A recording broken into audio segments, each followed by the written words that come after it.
live. It's propagating.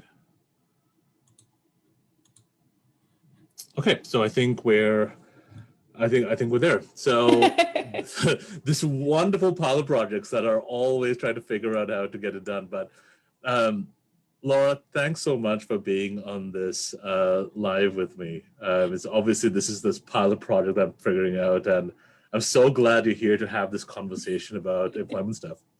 Thank you for inviting me. I always love talking to other people versus a blank screen. So this is actually really exciting for me. Well, it's funny because we've been doing so much of this Zoom stuff, and I still hate Zoom. I can't wait to do meetings in person. But for now, this will do. Zoom fatigue is real. Oh my goodness, tell me about it. So Laura, tell me more about. So, guys, for the viewers out there, we met a couple of weeks ago to talk about or to commiserate about the challenges of our being employment advisors, and we thought it'd be pretty interesting to talk through why Google should not be a substitute for a great human resources advisor or legal counsel. Yeah. And so we decided to have a public conversation about it. So Laura, welcome. Thank you so much. So yeah, I really appreciate being here. I think we hit it off pretty good with that conversation. We're like, you know what, more people need to hear this because it's kind of like the secret society of small business. A lot of times when you're a small business, you don't know who to turn to. You know that there might be people out there, but you don't know what they actually, provide and what they can do to help your small business. And sometimes I think as small business owners, we think we're not big enough for that. So we're not big enough to need to be able to get HR support. We're not big enough to need a lawyer on call who is a business partner. And we think we only have 4 or 5 people. So that's for when you hit like 15 or 20 or even 50. Yeah. Yet, people like you and I, we love small business. And we know we can help small business owners, whether that's 2 people or 200, and that the services we provide will help people sleep better at night. They'll stop thinking about all those emotional decisions in their business because they'll have great answers that are quick rather than just going to Google and figuring out, is this Ontario law? Is this Canada law? Yeah, and I think I get it.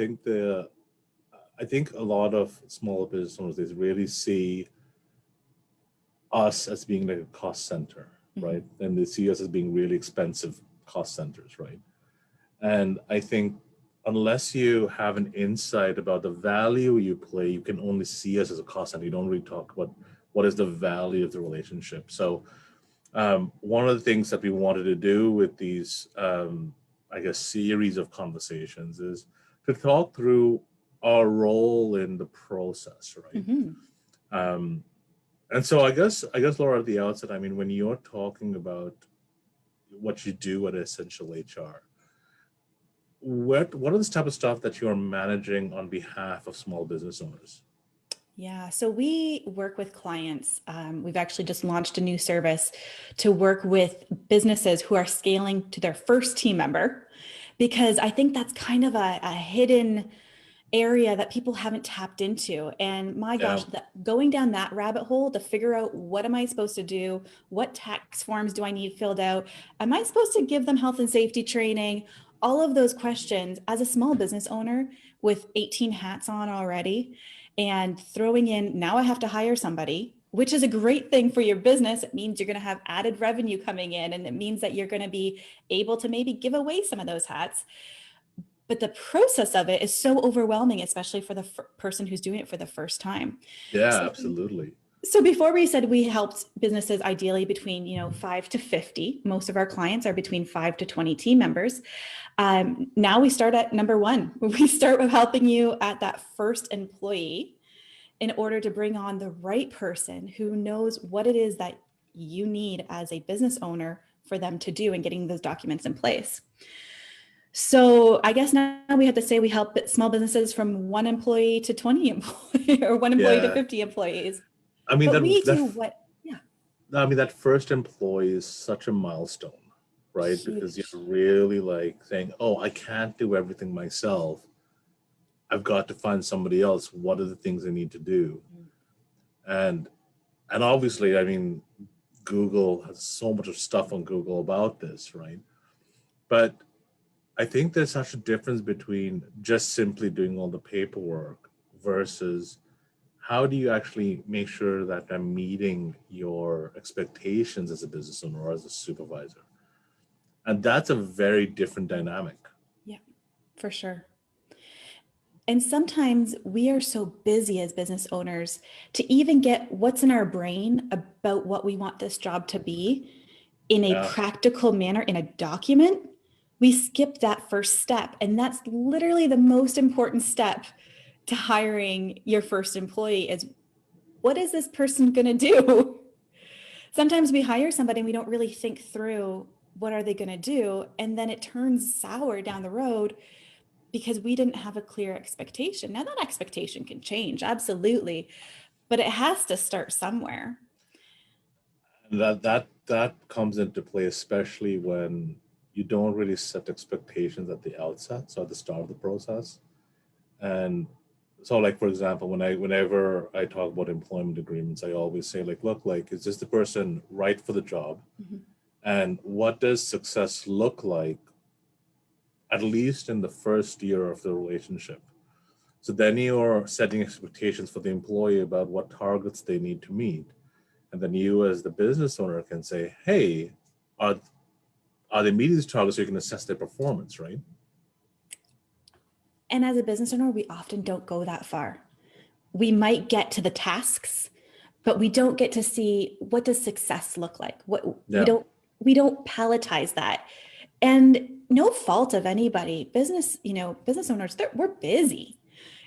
For us to take that five absolutely. minutes seems like a really big deal, but the payoff on the back end, and we talk about employment agreements, for us to put an investment into putting together an employment agreement, a rock solid employment agreement, seems like, you know what, we'll do that when we're bigger.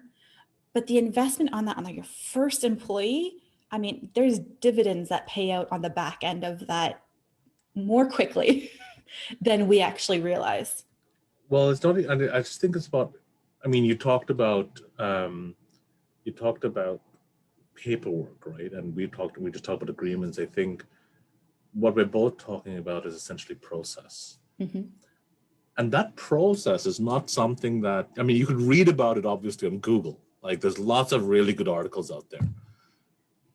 But that process fundamentally is an artistic endeavor. It is something that's really Yeah. customized and tailored for your business. And in the same way that you don't want some random Joe Blow painting something you want to hang up in your living room, you may not want to be trusting something you read on the internet, or you may not even want to trust your own experience in drafting something that's tailored for your company. Yeah. This doesn't make sense. I remember my first, and I fell into the trap. My first client contract I Googled it. Yeah. And my first real client outside of friends and family happened to be a lawyer in a previous lifetime. And she looked it over and she said, "Did you have a lawyer look at this?" And I sheepishly kind of, No. no. And she's like, "You need to get a lawyer to look at this." And it was just funny because when you have somebody who understands what you're putting together, uh, it puts a world of difference. Now, when I give a contract to a client now that I've had professionally curated for my business, I know what each tenant means. Yeah. And I know what it's going to do for my business and how it's protecting my business. When I had a client contract before, I literally didn't understand the words I was putting in there. And I mean, that's so true. I mean, even when it comes to hiring processes, so there's so much of stuff right now where lots of people think that, oh, I can hire anybody. Like I'm really good at making money and revenue. I can be a really good manager. And you don't know how much you don't know when it comes to managing employees until you get somebody that's got experience in the HR realm, that's got specific training around it. Yeah. Um, and it's unfortunate that I think we as a professional community haven't really done a good job of really educating the wider public about our roles in this type of thing, about our roles and how integral we are to making sure that businesses perform the way they should be. Yeah. There's a confidence aspect to it as well when you have your systems in place. And we're not saying that you need to have an 8-point plan, training plan for your first employee. But when you know the direction that you're going to go in and have a few checklists, have a few ideas for what that looks like, whether you have a team of, coming to one or whether you're going to employee number 15, when there's a clear direction, there is a confidence that comes to you as an employer. And on the flip side, you're putting so much effort into hiring that person. Like you're giving up your baby, really, and putting it in the hands of somebody else. But that person who's coming and joining your business, they've also made an emotional decision to go from point A to point B. Yep.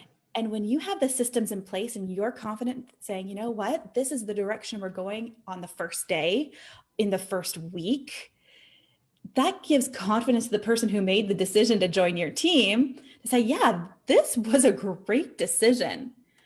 And I think that's what we need as small businesses, because we're competing with the same talent as the big guy down the street. And we have so much to offer the workforce as a small business employer. We kind of hide behind it. And all we need is that kind of jolt of confidence, knowing that we have a process and it's going to change. It's going to change with employee number 2. It's going to change with employee number 3. It's going to refine all the way to employee number 50. But we have a street to drive down and we know the direction that we're going in. And those checklists you're mentioning are so important. There's this really good book. It's called Atul Gawande. And I love this book, like honestly. So it's basically it's done by, I think it was a surgeon down in the States. And he talks about how checklists are so important to not make any mistakes, right? Yep.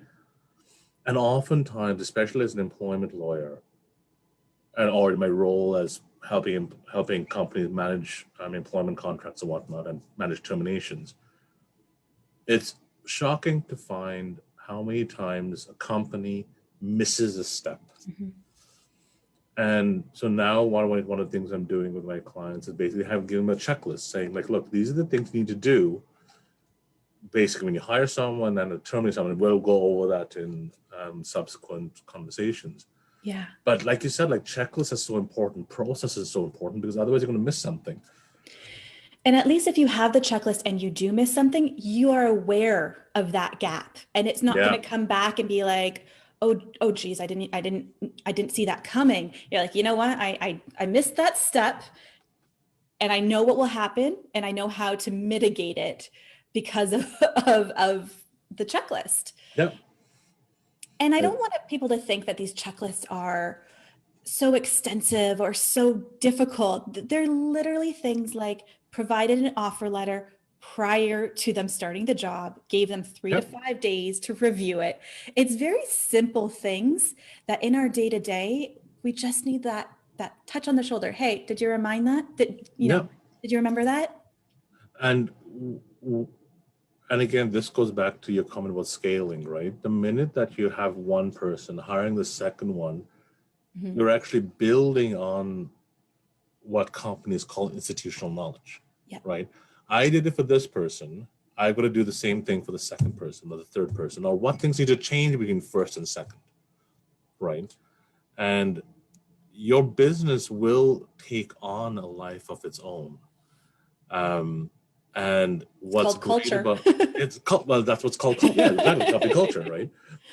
And that, again, going back to the value of where we come in, our role to guide your decision making as you're building out that culture is so important, so critical. And I think bringing people into that team now, I mean, we're talking about that first employee, but if you already have a team of say 5 to 10 people, knowing where your strengths are in building these programs is important. So maybe as the business owner, you're not going to be responsible for onboarding a new team member. Maybe you've given that to a supervisor, or maybe it's even the administrative assistant, because they are such a fabulous face to your business and they Yeah. truly get what you're doing. And that's where these systems come in perfect, these checklists. So you don't need to be the person checking off the checklist. You just need to be Yeah. the person knowing at the bottom that all those steps have been completed appropriately. Yeah, that's absolutely true. Um, but then going back to how we started this conversation, like why Google is not your employment advisor, right? It's what info. All Google does is provide you information. What it's not provide, Google does not provide is some guidance, the tap on the shoulder, the holding of your hand, to help Yeah. you make important decisions. And that's, I guess, where that's the role where we come in. So I think that's we've covered a fair bit of conversation. I think that next week we're going to be chatting more around the hiring processes and where we come in when it comes into hiring processes. Mhm. And I think that what you're going to find, I think that as viewers, is that there's so much you don't know about managing like the employment relationships, managing that time.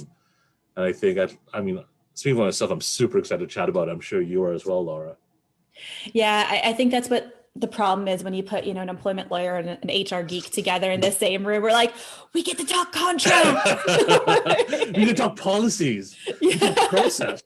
Yeah, But again, that goes back to, Google's not going to be your employment lawyer and Google's not going to be your HR. You need somebody on your side, on your team who is excited about this yeah, and can help you. Not, you don't employers don't need to be excited about it, but they need to have the right people in place to make yeah. sure it gets done. And especially since I think employment law is changing, especially because of the pandemic. Oh gosh, yes. And I think that there's so much of new things to be thinking about. For example, when it comes to whether you should be having sick pay, what happens if an employee gets COVID? What do you do then? Mm-hmm. Right? And again, this goes back down to you as a company, or especially as a small business. You have so many more things to do other than figuring out what COVID policies look like. Like we're already talking about it with other people. We already have that knowledge base. Why it's frankly a lot cheaper when it comes to your time, simply to talk to one of us to figure out what that looks like, right? Yeah. Yeah, and not only, cheaper from a time perspective, but the emotional attachment to having to Yeah. make those decisions and the emotional aspect that goes into it. Like, pick up the phone is so much easier than, trying to fall asleep at night thinking through next steps for this type of Yep. thing. Yep. Absolutely. Laura, this was such a pleasure. I'm looking forward to a chat next week about hiring processes. Absolutely. Thank you so much for having me. We'll talk soon, okay? Bye. Talk soon.